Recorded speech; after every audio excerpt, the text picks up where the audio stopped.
Okay, so basically, in philosophy, there's this, it's a logical fallacy called appeal to authority, right? Yes. Which, by the way, has any of your work or your ideas been published in the scientific literature? No, I've never claimed that it has. I just wondered. So you didn't wonder. No, I did wonder. No, I couldn't find anything. But that's not why you were saying that. You were saying that to try to make it seem that he's less of an expert. Well, he is. I'm not an expert either. So what's the point? Why are you here? Why am I here? Well, I did ask if I could bring my chief science advisor, who has a double master's degree in exercise physiology and nutrition. He's a registered dietitian. He built one of them. I've read all of his papers, and we can talk about them. It's a logical fallacy called appeal to authority, right? So, Chris, would you consider yourself a nutrition expert?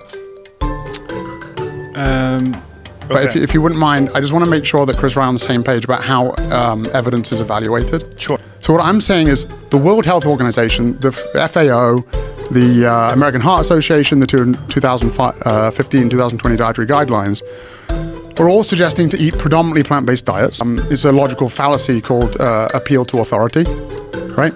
Okay. I understand. I'm not like a super intelligent guy, and you can't really rely on someone that's not a nutrition expert handpicking studies to suit their bias. Because all of the experts in the film are people who are clearly aligned with that perspective. They're aligned. I interview them because they're aligned with the consensus.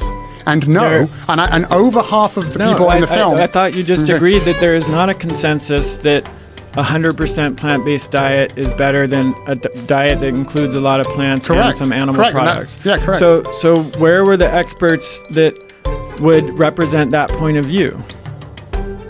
That it doesn't have to be a 100% plant-based diet. I agree, it doesn't have to be 100%. The film said plant-based diets. Now, I'll tell you why we only interviewed vegans for the athletes, right?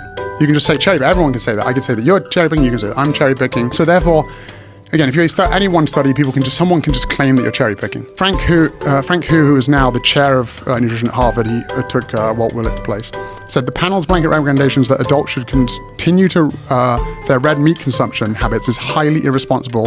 It's a logical fallacy called appeal to authority, right? Okay, so you're not in alignment with the scientific consensus again, though? I'm not in alignment with that consensus. Okay, so it's not on the predominantly getting your calories from plants, which is the scientific consensus. You're not with saturated fat and cholesterol and a bunch of other things, heme iron. But anyway, it's a logical fallacy called appeal to authority, right? Okay. All I'm pointing out here is that you're not in line with the consensus of science and that you don't have the ability to read the papers. That's all I'm pointing out. I'm in line with pretty much everything that has been shown. I'm not like a super intelligent guy, but that's what people think. These studies. That's what people think. Doing these studies. In the same way that you did, you collected information from the scientific experts, consensus, which from leading researchers with thousands of hours. There is not. Okay, go ahead. There are many experts that would disagree. Yeah, but it's the same thing with like climate change or whatever. No, it's not the same at all. It's a logical fallacy called appeal to authority, right? Okay.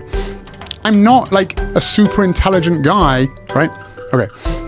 And if you look at slide 102, Jamie, how am I doing, by the way, defending the film?